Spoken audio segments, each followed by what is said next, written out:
गीता। इस भागवत गीता में मानव के लिए अनमोल वचन है जो हम सबको अच्छा विचार देता है और हमें जीने का अच्छा राह दिखाता है।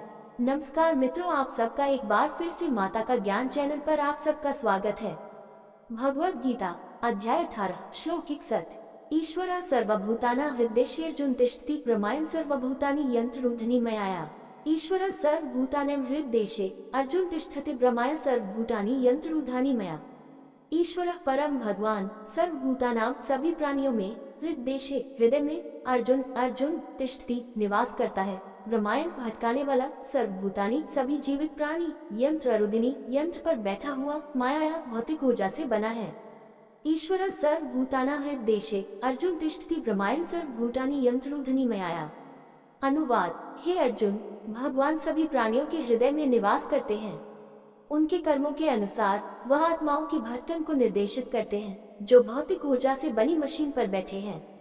भगवान पर आत्मा की निर्भरता पर जोर देते हुए श्री कृष्ण कहते हैं, अर्जुन, चाहे तुम मेरी आज्ञा मानो या न मानो, तुम्हारा पद हमेशा मेरे प्रभुत्व के अधीन रहेगा। जिस शरीर में आप रहते हैं वह मेरी भौतिक ऊर्जा से बनी एक मशीन है। तुम्हारे पिछले कर्मों के आधार पर मैंने तुम्हें वैसा शरीर दिया है जिसके तुम हकदार हो। मैं भी उसमें बैठा हूँ और आपके सभी विचारों, शब्दों और कार्यों को नोट कर रहा हूँ। इसलिए मैं आपका भविष्य तय करने के लिए वर्तमान में जो कुछ भी करता हूँ उसका मूल्यांकन भी करूँगा। तुम किसी भी हालत में मुझसे स्वतंत्र मत सोचना। इसलिए हे अर्जुन, मेरी शरण में आना ही तुम्हारे हित में है। भगवत गीता अध्याय 18 श्लोक 62। तमेव शरण गत सर्वभावेन भारत तत्प्रसादात् परा शांतिं स्थान प्राप्स्यसि शाश्वतम्। तमेव शरण गत सर्वभावेन भारत तत्प्रसादात् परम शांतिं स्थान प्राप्स्यसि शाश्वतम्। तम उसके लिए एक केवल शरण गच समर्पण, सर्वभावेन पूरे मन से, भरत अर्जुन भारत का पुत्र, तत्प्रसादात् उनकी कृपा से, परम सर्वोच्च, शांतिं शांति, स्थानम निवास, प्राप्स्यसि तुम्हें प्राप्त होगा, शाश्वतम शाश्वत। तमेव शरण गच सर्वभावेन भारत तत्प्रसादात् परम शांति स्थान प्राप्स्यसि शाश्वतम। अनुवाद: हे भारत, अपने संपूर्ण अस्तित्व के साथ विशेष रूप से उसके प्रति समर्पित हो जाओ। उनकी कृपा से तुम्हें पूर्ण शांति और शाश्वत निवास प्राप्त होगा। ईश्वर पर निर्भर होने के कारण आत्मा को अपनी वर्तमान दुर्दशा से बाहर निकलने और अंतिम लक्ष्य को प्राप्त करने के लिए उसकी कृपा पर भी निर्भर रहना चाहिए। इसके लिए स्वप्रयास कभी भी पर्याप्त नहीं होगा, लेकिन अगर भगवान अपनी कृपा प्रदान करते हैं तो वे आत्मा को अपना दिव्य ज्ञान और दिव्य आनंद प्रदान करेंगे और उसे भौतिक ऊर्जा के बंधन से मुक्त करेंगे। श्री कृष्ण इस बात पर जोर देते हैं कि उनकी कृपा से व्यक्ति को शाश्वत आनंद और अविनाशी निवास प्राप्त होगा। हालांकि उस अनुग्रह को प्राप्त करने के लिए आत्मा को ईश्वर के प्रति समर्पण करके स्वयं को योग्य बनाना होगा। यहाँ तक कि एक सांसारिक पिता भी अपनी सारी कीमती संपत्ति अपने बच्चे को तब तक नहीं सौंपेगा जब तक कि बच्चा इतना जिम्मेदार न हो जाए कि उनका सही उपयोग कर सके। इसी प्रकार ईश्वर की कृपा कोई संकटपूर्ण कार्य नहीं है। उसके पास बिल्कुल तर्कसंगत नियम है जिनके आधार पर वह इसे प्रदान करता है। यदि ईश्वर कृपा प्रदान करते समय नियमों का पालन नहीं करेगा तो लोगों का उस पर से विश्वास टूट जाएगा। उदाहरण के लिए मान लीजिए कि एक पिता है जिसके 2 बेटे हैं। वह उन दोनों को धान के खेत में कड़ी मेहनत करने का निर्देश देता है क्योंकि यह खेती का मौसम है। एक बेटा दिन भर तपती धूप में मेहनत और पसीना बहाता है। रात को जब वह लौटता है तो पिता कहता है, बहुत अच्छा बेटा, आप आज्ञाकारी, मेहनती और वफादार हैं। यहाँ आपका इनाम है, $500 ले लो और जो तुम्हें पसंद हो वह करो। दूसरा बेटा कुछ नहीं करता। वह दिन भर बिस्तर पर पड़ा रहता है, सोता है, शराब पीता है, धूम्रपान करता है और अपने पिता को गाली देता है। रात में मान लीजिए कि पिता कहते हैं, कोई बात नहीं, आखिर तुम भी मेरे बेटे हो। यहाँ $500 है, जाओ और इसके साथ आनंद लो। इसका परिणाम ये होगा कि पहले बेटे की मेहनत करने की प्रेरणा खत्म हो जाएगी। वह कहेगा, अगर यह मेरे पिता की पुरस्कार प्रणाली है तो मुझे काम क्यों करना चाहिए। मैं भी कुछ नहीं करूँगा क्योंकि मुझे किसी भी हालत में $500 मिलेंगे। इसी तरह यदि ईश्वर हमारे योग्य हुए बिना ही अपनी कृपा प्रदान करता है तो वे सभी जो अतीत में संत बन गए थे शिकायत करेंगे, यह क्या है। हमने खुद को शुद्ध करने के लिए कई जन्मों तक प्रयास किया और फिर हम भगवान की कृपा के प्राप्तकर्ता बन गए, लेकिन इस व्यक्ति ने खुद को योग्य बनाए बिना ही इसे प्राप्त कर लिया। तब आत्म सुधार के लिए हमारा प्रयास निरर्थक था। भगवान कहते हैं, मैं इस तरह का तर्कहीन व्यवहार नहीं करता। मेरी एक शाश्वत स्थिति है जिसके आधार पर मैं अपनी कृपा प्रदान करता हूँ, और मैंने सभी धर्मग्रंथों में इसकी घोषणा की है। श्वेताश्वतर उपनिषद में कहा गया है, यो ब्राह्मण विद्याति पूर्वम यो वै वेदांश्च प्रहिनीति तस्मै तमहदेव आत्म बुद्धि प्रकाश मुमुक्षु वै शरण अहम प्रपद्ये 6.18 हम उस सर्वोच्च सत्ता की शरण लेते हैं जिसने ब्रह्मा और दूसरों को बनाया। उनकी कृपा से ही आत्मा और बुद्धि प्रकाशित होती है। श्रीमद्भागवतम में कहा गया है, माम एकमेव शरणम आत्मानं सर्वदेहिनाम यही सर्वात्मा भावेन मया स्याहि अकुतो भय 11.12.15 हे उद्धव, सभी प्रकार के सांसारिक, सामाजिक और धार्मिक रूढ़ियों को त्याग कर मुझ सभी आत्माओं की सर्वोच्च आत्मा के प्रति समर्पित हो जाओ। केवल तभी आप इस भाव सागर को पार कर सकते हैं और निर्भय बन सकते हैं। श्री कृष्ण ने भगवत गीता के श्लोक 7.14 में भी कहा है, मेरी दिव्य ऊर्जा माया जिसमें प्रकृति के 3 गुण शामिल हैं, पर काबू पाना बहुत मुश्किल है। लेकिन जो लोग मेरे प्रति समर्पण करते हैं वे इसे आसानी से पार कर जाते हैं। रामायण भी कहती है, सनामुख हुई जीव मोही जब ही जन्म कोटि अधनास ही तब ही V32। जिस क्षण आत्मा भगवान के प्रति समर्पण करती है उसके अनंत जन्मों के पाप कर्मों का लेखा जोखा उनकी कृपा से नष्ट हो जाता है। भगवत गीता के उपरोक्त श्लोक में श्री कृष्ण ने भगवान की कृपा प्राप्त करने के लिए उनके प्रति समर्पण की आवश्यकता के सिद्धांत को दोहराया है। समर्पण का क्या अर्थ है, इसका विवरण हरि भक्ति विलास, भक्ति रसामृत सिंधु, वायु पुराण और अहिर्बुद्धनि संहिता में इस प्रकार बताया गया है। आनुकूल्यस्य संकल्पः प्रतिकूल्यस्य वर्जनम रक्षिष्यति विश्वासो गोपतृत्वे वरान तथा आत्मनिक्षेपे कार्पण्ये सद्विद्या शरणागतेः। हरि भक्ति विलास 11.676 V33। उपरोक्त श्लोक भगवान के प्रति समर्पण के 6 पहलुओं की व्याख्या करता है। 1. ईश्वर की इच्छा के अनुरूप ही इच्छा करना। हम स्वभावतः उसके सेवक हैं और सेवक का कर्तव्य स्वामी की इच्छा पूरी करना है। इसलिए भगवान के समर्पित भक्तों के रूप में हमें अपनी इच्छा को भगवान की दिव्य इच्छा के अनुरूप बनाना चाहिए। एक सूखा पत्ता हवा के हवाले कर दिया जाता है, इसे कोई शिकायत नहीं है कि हवा इसे ऊपर उठाती है, आगे या पीछे ले जाती है या जमीन पर गिरा देती है। उसी प्रकार हमें भी भगवान की खुशी में खुश रहना सीखना चाहिए। 2. ईश्वर की इच्छा के विरुद्ध इच्छा न करना। जीवन में हमें जो कुछ भी मिलता है वह हमारे अतीत और वर्तमान कर्मों का परिणाम है। हालांकि कर्मों का फल अपने आप नहीं मिलता, भगवान उन्हें नोट करते हैं और उचित समय पर परिणाम देते हैं। चूंकि ईश्वर स्वयं परिणाम देता है, इसलिए हमें उन्हें शांतिपूर्वक स्वीकार करना सीखना चाहिए। आमतौर पर जब लोगों को दुनिया में धन, प्रसिद्धि, सुख और विलासिता मिलती है तो वे भगवान का शुक्रिया अदा करना भूल जाते हैं। हालांकि अगर उन्हें कष्ट मिलता है तो वे इसके लिए भगवान को दोषी मानते हैं, भगवान ने मेरे साथ ऐसा क्यों किया। समर्पण का दूसरा पहलू यह है कि ईश्वर हमें जो कुछ भी देता है उसके बारे में शिकायत न करना।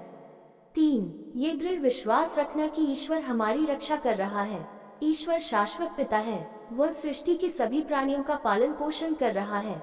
पृथ्वी ग्रह पर खरबों चींटियां हैं और उन सभी को नियमित रूप से भोजन की आवश्यकता होती है। क्या आपको कभी पता चला कि आपके बगीचे में कुछ हजार चींटियां भूख से मर गईं? भगवान सुनिश्चित करते हैं कि उन सभी को प्रदान किया जाए। दूसरी ओर हाथी प्रतिदिन ढेर सारा भोजन खाते हैं, भगवान उनके लिए भी व्यवस्था करते हैं। यहाँ तक कि एक सांसारिक पिता भी अपने बच्चों की परवाह करता है और उनका भरण पोषण करता है।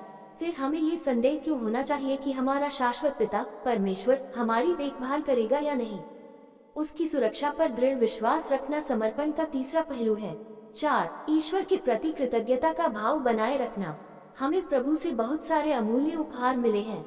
जिस पृथ्वी पर हम चलते हैं, जिस सूर्य की रोशनी से हम देखते हैं, जिस हवा में हम सांस लेते हैं और जिस पानी को हम पीते हैं, वह सब हमें ईश्वर द्वारा दिया गया है।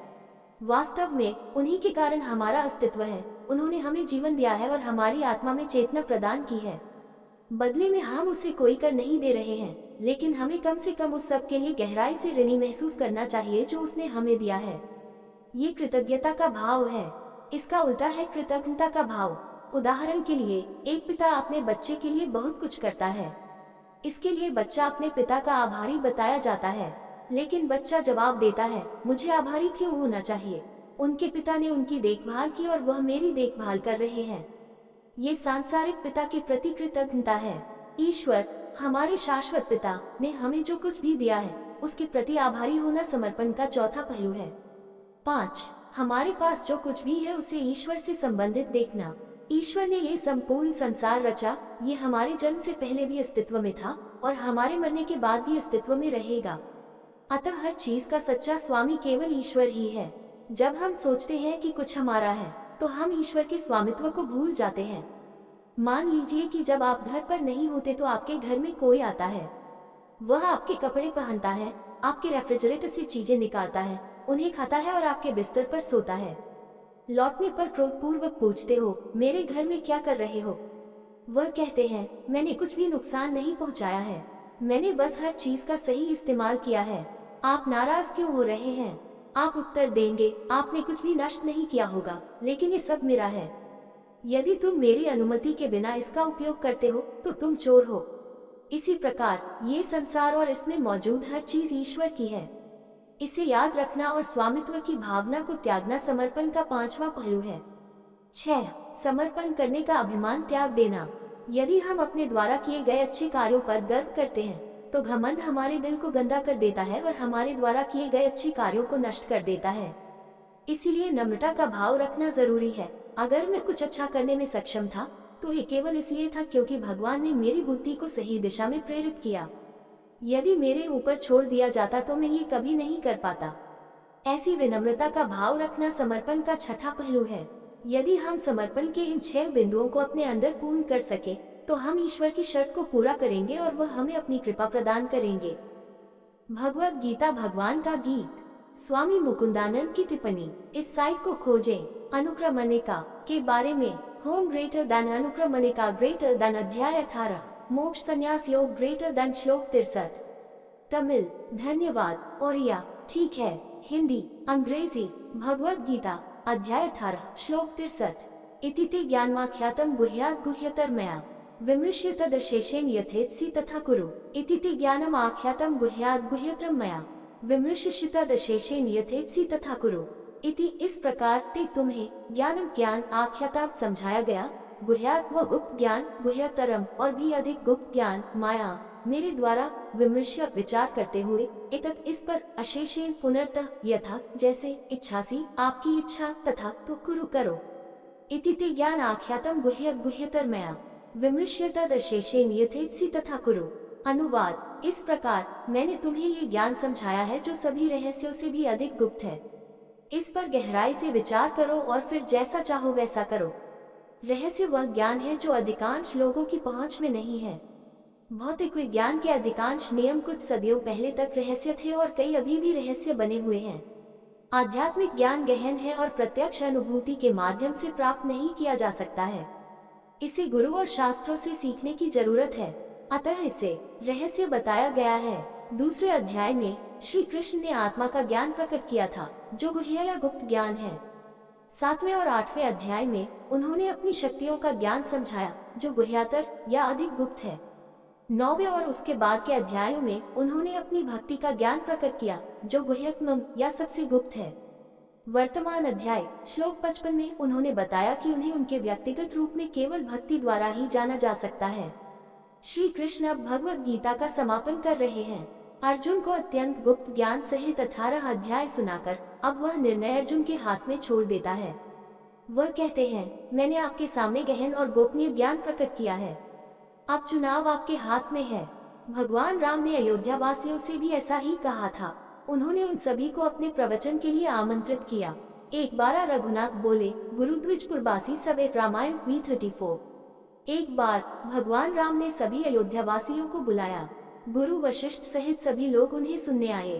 प्रवचन में भगवान राम ने उन्हें मानव जीवन का उद्देश्य और उसकी पूर्ति का उपाय बताया।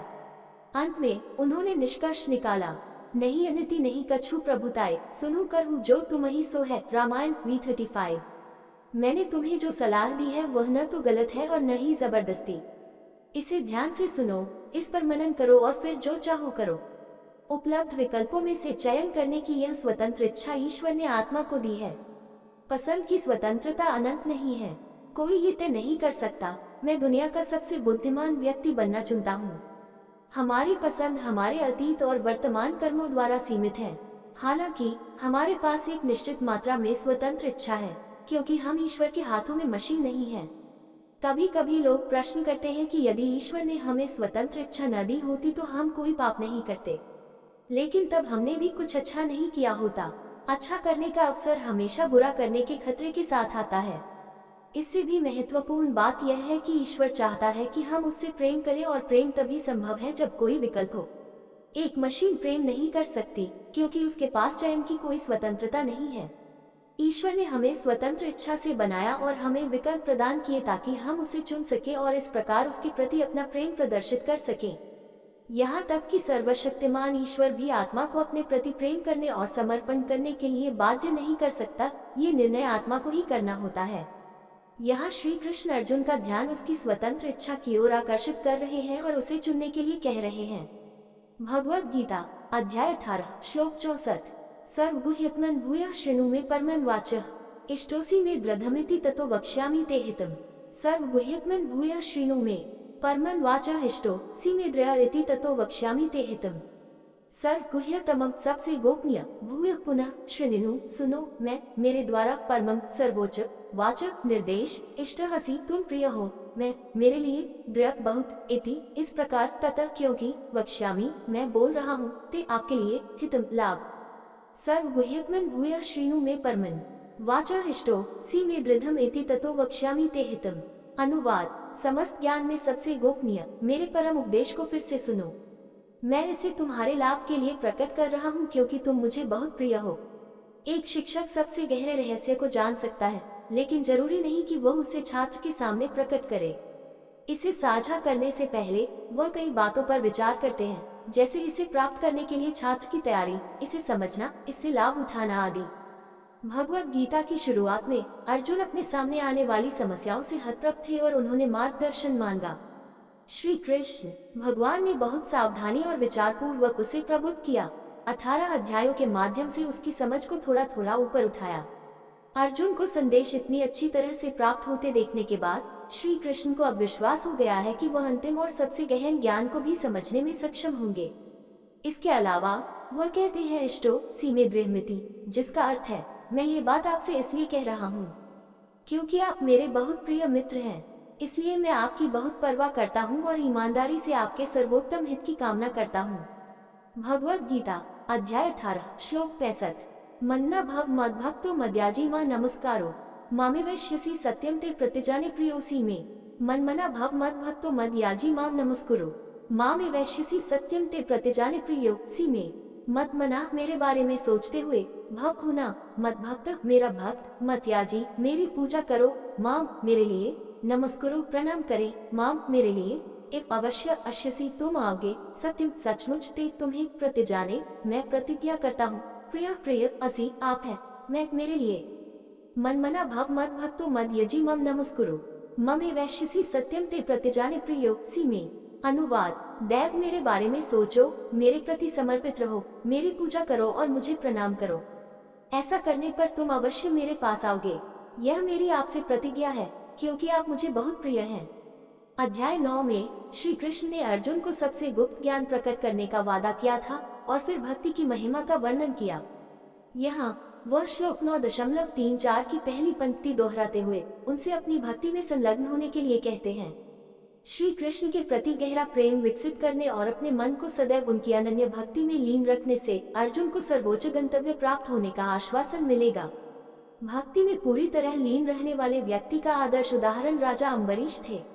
श्रीमद्भागवतम में वर्णन है, स वै मन कृष्ण पदारविंदयोर वाचांसी वैकुंठ गुणानुवर्णन करो हरे मंदिर माजनादेशु श्रुतिम चक्राच्युत सत्कथो दे मुकुंद लिंगाले दर्शने दृश्य तत् भरित्य गात्र स्पर्शे अनसंगम गृण च तत्पाद सरोज सौरभे श्रीमत् तुलस्य रसानाम तदर्पिते पादो हरे क्षेत्र पादानुसर्पेण शिरो ऋषिकेश पद विवन्ने कामम च दास्य न तु काम कामया यथोत्तम श्लोक जनाश्रय रते 9.4.18-20b36।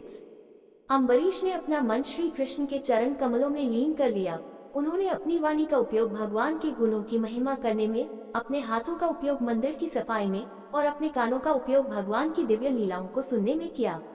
उसने अपनी आंखें देवताओं के दर्शन में लगा दी। उन्होंने अपने अंगों का उपयोग भक्तों के शरीर को छूने में किया अपनी नाक का उपयोग भगवान के चरणों में अर्पित तुलसी के पत्तों की सुगंध को सूंघने में किया और अपनी जीभ का उपयोग प्रसाद भगवान को अर्पित किया गया भोजन चखने में किया। उन्होंने अपने पैरों का उपयोग पवित्र निवासों तक जाने के लिए किया और अपने सिर का उपयोग भगवान के चरण कमलों को प्रणाम करने के लिए किया। उन्होंने भगवान की सेवा में माला और चंदन जैसी सभी सामग्री अर्पित की। उन्होंने ये सब किसी स्वार्थी उद्देश्य से नहीं, बल्कि केवल शुद्धि के माध्यम से भगवान कृष्ण की निस्वार्थ सेवा प्राप्त करने के लिए किया। पूरे मन से भक्ति में संलग्न होने का निर्देश सभी शास्त्रों का सार है और सभी ज्ञान का सार है। हालांकि ये सबसे गोपनीय ज्ञान नहीं है जिसका उल्लेख श्री कृष्ण ने किया था, क्योंकि वे पहले ही इसका उल्लेख कर चुके हैं। अब वह इस परम रहस्य को इस अगले श्लोक में प्रकट करते हैं। वीडियो आपको अच्छा लगा हो तो लाइक शेयर सब्सक्राइब जरूर करें। धन्यवाद।